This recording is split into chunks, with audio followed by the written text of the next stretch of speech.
दर्शन सिंह जी पूर्व विधायक, हमारे ज़िले के अध्यक्ष कांग्रेस पार्टी के रामजीलाल ओट साहब, गीता खडाना जी हमारी पूर्व जिला प्रमुख महोदया, अजय बोरा जी, इंदा बैरवा जी, श्रीमती खूंटला जी, सीता मीणा जी, नरेश पीणा जी, मंच आसीन सभी नेतागण, इस कॉलेज के प्रांगण में इस सभा में मौजूद सभी आदरणीय बुजुर्गों,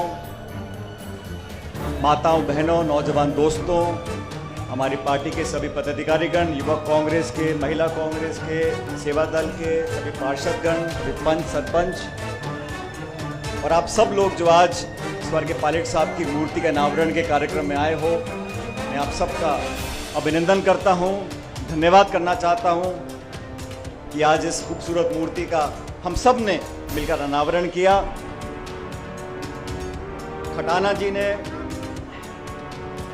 क्या है, बहुत जल्दी घबरा जाते हैं, सही बोल रहा हूं ना मैं? तो मैंने कहा खटाना जी शांति रखो और डरो मत। उन्होंने कहा साहब बारिश हो गई, पानी पड़ गया, देरी हो रही है। तो मैंने कहा चिंता मत करो। फिर उन्होंने कहा साहब वो बीजेपी वाले कोई यात्रा निकाल रहे हैं, कोई मीटिंग कर रहे हैं, कोई हाथी पे आ रहा है, कोई घोड़े पे आ रहा है। और हकीकत तो यह है कि इस मूर्ति के कार्यक्रम को बहुत समय से उन्होंने मुझसे टाइम मांगा था, लेकिन कुछ परिस्थिति ऐसी रही कि कार्यक्रम नहीं कर पाए। लेकिन फिर वो एक, आप जानते हो पुराने खटाना जी को मैं भी बहुत दिनों से देख रहा हूँ, बहुत टेंशन, मन में विचलन, ये हो जाएगा वो हो जाएगा, परिवर्तन यात्रा आ रही है, फलानी पार्टी आ रही है, ये हो रहा है वो हो रहा है। तो मैंने कहा सुनो खटाना जी, 100 सुनार की और 1 लोहार की। मैंने कहा चिंता मत करो, हम सब लोग आएंगे। और ये पुराना बहुत लंबे समय का कार्यक्रम होना था, लेकिन हर चीज का समय होता है। और ये संयोग की बात है कि कल एक जनसभा प्रियंका जी ने करी टोंक में। अब आप जानते हो मैं टोंक जिले से, टोंक का विधायक हूं, लेकिन ये मैं कैसे भूल सकता हूं कि मैं सबसे पहले दौसा का सांसद था। तो कुछ संयोग ऐसा बैठा कि जैसे ही हमारी टोंक की सभा कल खत्म हुई, हमारा आज 11 तारीख का प्रोग्राम था। तो मैं धन्यवाद देना चाहता हूं उन सब लोगों का जिन्होंने इस मूर्ति का निर्माण करने में, इस कार्यक्रम को कामयाब बनाने में एक दूसरे का सहयोग किया। और आप सब जानते हो चुनाव ज़्यादा दूर नहीं है। अभी खटाना जी याद दिला रहे थे 1986 में, मुझे अच्छी तरह याद है, मैं छोटा था उस समय, मैं कल 8-10 साल का होऊंगा। उस समय पायलट साहब ने इस कॉलेज का जब शिलान्यास किया था, तो टाइम था सुबह का 11-12 बजे का, हम पहुंचे रात के 1 बजे। उन दिनों सड़कें छोटी थी, एम्बेसडर गाड़ी थी, डीजल की थी, बार बार गर्म हो जाती थी, रुकना पड़ता था। और साथ में आए थे उस समय सांसद थे अमिताभ बच्चन जी। मुझे जब इन्होंने कहा तो एकदम से याद आया कि हम अलवर होते हुए बांदीकुई पहुँचे, लेकिन रास्ते में बहुत जगह रुकते हुए आए और 8-10 घंटे देरी से आए। और उस समय भी लोगों के अंदर बहुत उत्साह था, बहुत जोश था। अब ये देखो खटाना जी, आपकी किस्मत ही ऐसी है, आज बिना अमिताभ बच्चन जी के भी मामला जमा हुआ है, ठीक ठाक। क्यों भाई? और ये बात भी सही है कि शिलान्यास पायलट साहब ने किया था, लेकिन आज उनकी मूर्ति का जहाँ भी होंगे वो देख रहे होंगे कि हम सब ने मिलकर उनका मान सम्मान किया है। और इस मूर्ति की प्रेरणा आने वाली पीढ़ियाँ हमसे आपसे लेती रहेंगी। ये छत्तीस कौम के लोगों के लिए, समाज के लोगों के लिए, जिले के लिए, जो बच्चे यहाँ पढ़ेंगे उन सब के लिए एक प्रेरणा का स्रोत रहेगा। अब क्योंकि 2.5-3 महीने बाद चुनाव है और मेरे ख्याल 1 महीने में आचार संहिता लग जाएगी। विधानसभा के चुनाव होंगे प्रदेश में, मध्य प्रदेश में है, छत्तीसगढ़ में है, तेलंगाना में है, मिजोरम में है। और आप सब लोगों को निर्णय करना है कि किन लोगों को चुनकर हमने विधानसभा में भेजना है। और मुझे कहने में कोई संकोच नहीं है कि आपके विधायक खटाना जी ने जो दिन रात इस बांदीकुई विधानसभा क्षेत्र में संपर्क किया, हफ्ते में 6-6, 7-7 दिन घूम घूम कर गांव ढाणी में एक दूसरे से लोगों को जोड़ा है और बिना भेदभाव के, बिना पक्षपात के लोगों को विकास का रास्ता दिखाया है। क्योंकि साथियों, जब पहला चुनाव यहां से कांग्रेस पार्टी ने लड़ाया था खटाना जी को, अपन कामयाब नहीं हो सके थे, लेकिन उसके बावजूद भी संगठन के माध्यम से लगातार इस क्षेत्र की सेवा करी और जब आपने जिताकर भेजा तो विकास में, संपर्क में, प्यार में, मोहब्बत में, भाईचारे में, जोड़ने में, बिना भेदभाव के विकास कराने में उन्होंने कोई कमी छोड़ी नहीं। इसलिए आप लोगों को तय करना है और आपसे मतलब नौजवानों से, 36 कौम के लोगों से, सब लोगों से।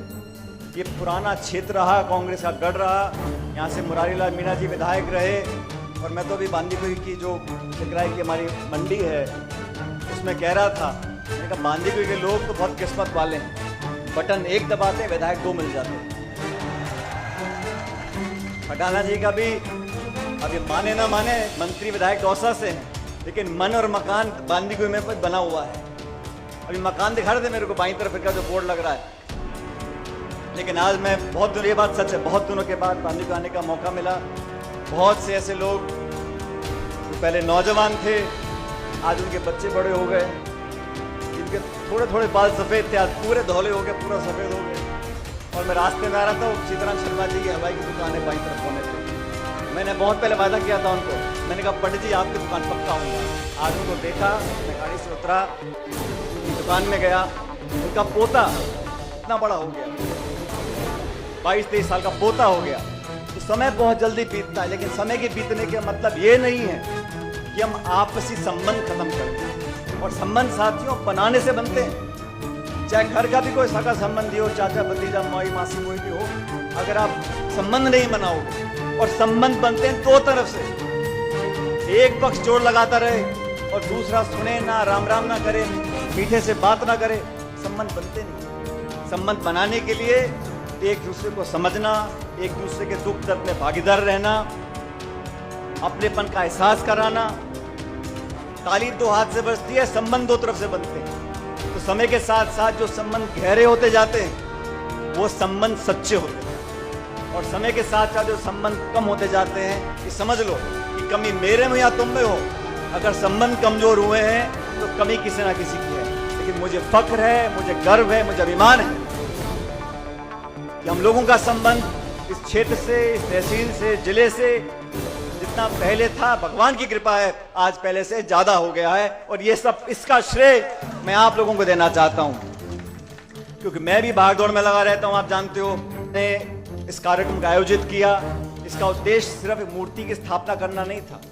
इसका उद्देश्य था कि वो बात, वो सिद्धांत, वो वादे, वो विचार जो स्वर्गीय पायलट साहब ने अपने पब्लिक लाइफ में, सार्वजनिक जीवन में कहे और करे, उसका अनुसरण हम कैसे कर सकते हैं। मुझे अच्छी तरह याद है, बचपन से मैं देखता था पायलट साहब के हर भाषण में बोलते थे कि कृषि को उद्योग का दर्जा मिलना चाहिए, किसान का क्रेडिट कार्ड होना चाहिए। 20 साल बाद अब जाके सरकारों ने उस काम को किया कि किसान क्रेडिट कार्ड मिलना शुरू हो गए। आज जरूरत इस बात की है कि किसानों के बच्चे इन कॉलेजों में पढ़ें और पढ़ लिख कर उन पदों पर बैठ जाएं जहां से नीति बनती है, जहां से कार्यक्रम बनते हैं, जहां से बजट साइन होता है। अगर उन कुर्सियों पर गरीब और किसान के बच्चे बैठेंगे, उस अधिकारी को, उस नेता को बताने की जरूरत नहीं पड़ेगी कि किसानी में कितनी लागत लगती है, खाद, बीज, पानी कहां से आता है, फसल का बीमा कहां से होता है, गाय भैंस बकरी कहां से आती है। तभी मैं कहता हूं, पायलट साहब भी कहते थे, गरीब गांव ढाणी में पैदा होने वाले बच्चे बच्चियां, उनको शिक्षा का वरदान मिले, वो पढ़ लिख कर कामयाब हों, जो व्यवस्था इस देश में, संविधान ने बनाई है, उसका पूरा उपयोग वो कर सकें। तभी परिवर्तन आएगा, तभी बदलाव आएगा, तभी देश विकसित होगा। और देश जब आगे बढ़ रहा है, चिंता मुझे इस बात की रहती है साथियों, हमारे देश में जो खाई है गांव और शहर की, अमीर और गरीब की, वो लगातार बढ़ती जा रही है। आज जो संपन्न है, जिनकी जेब में बहुत पैसा है, उनको रोकने वाला कोई नहीं है। और जो गांव गरीब जैसे हाल में कल था, आज बहुत ज्यादा सुधार हो नहीं सका, क्योंकि उस सोच के लोग बैठे नहीं है दिल्ली की सरकारों में, जिनके मन में पीड़ा हो। आज 9 साल से एक सरकार दिल्ली में बैठी है, बजाय भाषण देने के, और ज्ञान बांटने के और विज्ञापन थपनाने के ऐसी कौन सी नीति बनाई है मुझे बता दो आप लोग। नरेगा की योजना हमारी सरकार लेकर आई, शिक्षा का अधिकार हमारी सरकार लेकर आई, रोजगार का अधिकार हमारी सरकार लेकर आई। गरीबों का 75,000 करोड़ ऋण किसने माफ किया? कांग्रेस सरकार ने माफ किया। बीजेपी की सरकार जनता ने बनाई 2014 में, उसका मैं सम्मान करता हूं क्योंकि जनता के आगे कोई नहीं है। उस सरकार बनाने के बाद हुआ क्या? नोटबंदी कर दी, जीएसटी लगा दिया, गैस का सिलेंडर 1100 रुपए का बिक रहा है। ऐसा क्या कारण है कि केंद्र की सरकार जो पूर्ण बहुमत की सरकार है, मिलीजुली सरकार नहीं है।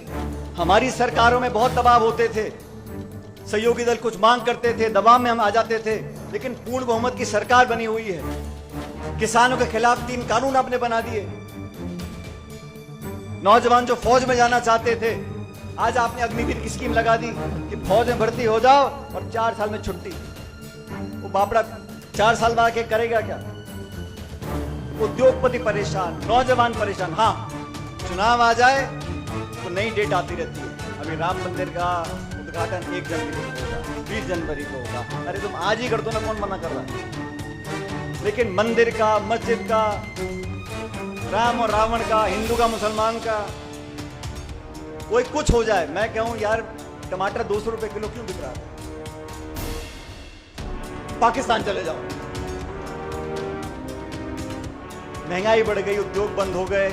इस देश में जो हमारी बड़ी बड़ी संपत्तियां थी, रेल, तेल, बड़े उद्योग, हवाई अड्डे, कारखाने, बिजली घर, वो सब औने पौने भाव में लोगों को बेच पाते। और हमको पता यूं नहीं पड़ता कि मीडिया में छपता ही नहीं।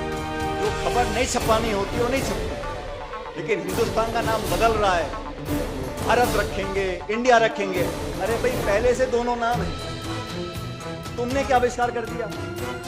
ये जो सोच है लोगों का ध्यान भटकाने की, मैं नौजवान साथियों से बोलना चाहता हूं, हम में कुछ कमी आप हमें आके बोलो, कोई दिक्कत नहीं। लेकिन ये जो देश को लूट रहे हैं, इनको तो समझ लो पहले। खरबों रुपया विदेश चला गया। क्या भाषण दिए थे? सरकार बनाने के बाद पूरा कालाधन वापस आ जाएगा हिंदुस्तान में। कितना कालाधन वापस आया? जो अवैध बांग्लादेशी देश में घुस गए हैं उनको हम बाहर निकाल देंगे। कितने निकाल दिए आपने? ये झूठ और पाखंड की राजनीति ये जनता समझती है और इसका परिणाम हमने कल देखा। ये बड़े बड़े रथ पर परिवर्तन यात्रा निकालने आए थे कल दौसा में। मुरारी जी कितने लोग थे दौसा में?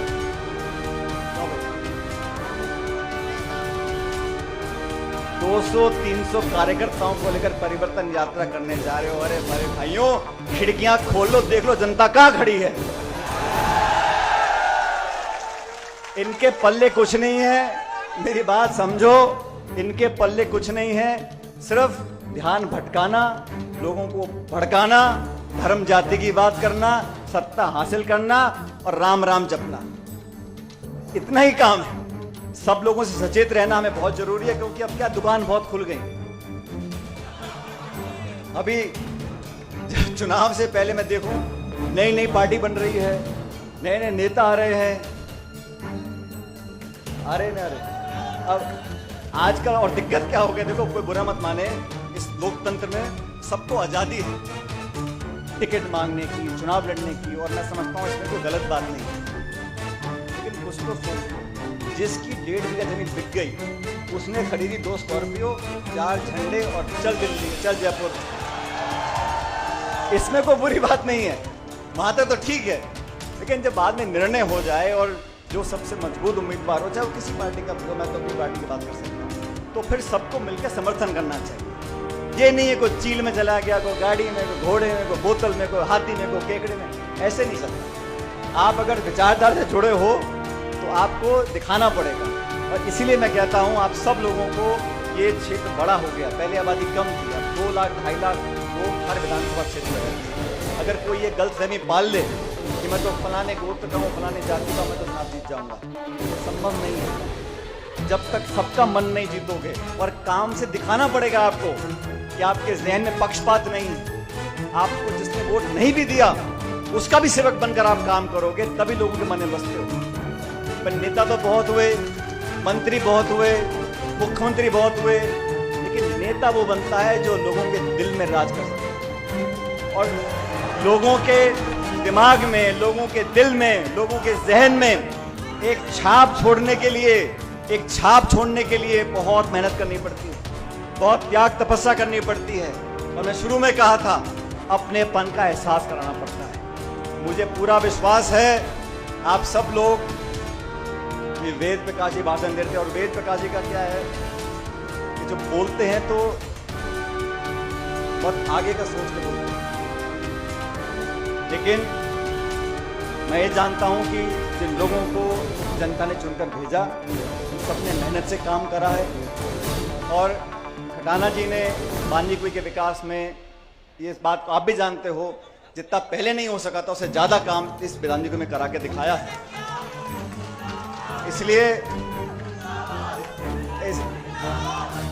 अब आप सब लोगों से मैं निवेदन कर रहा हूं, 2-1 महीने का समय रह गया, अब मैं खटाना जी को बोल दूं कि टेंशन मत करो। बोल सकता हूं क्या? आप सब के सब दोनों हाथ खड़े करके बताओ कि बोलो टेंशन करने का नहीं है। खटाना जी अभी टेंशन करने का नहीं है, खुल के काम करो 2 महीने और फिर जनता जिता के कांग्रेस पार्टी को भेजेगी यहां से। मैं आप सब लोगों का धन्यवाद करना चाहता हूं।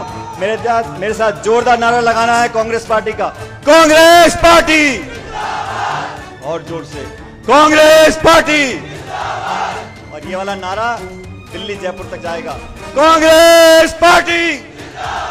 बहुत बहुत धन्यवाद। राम राम साहब।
सच दिखाते हैं और सच को देखने के लिए हमारे चैनल को लाइक करें, सब्सक्राइब करें और बेल आइकन दबाना बिल्कुल ना भूलें।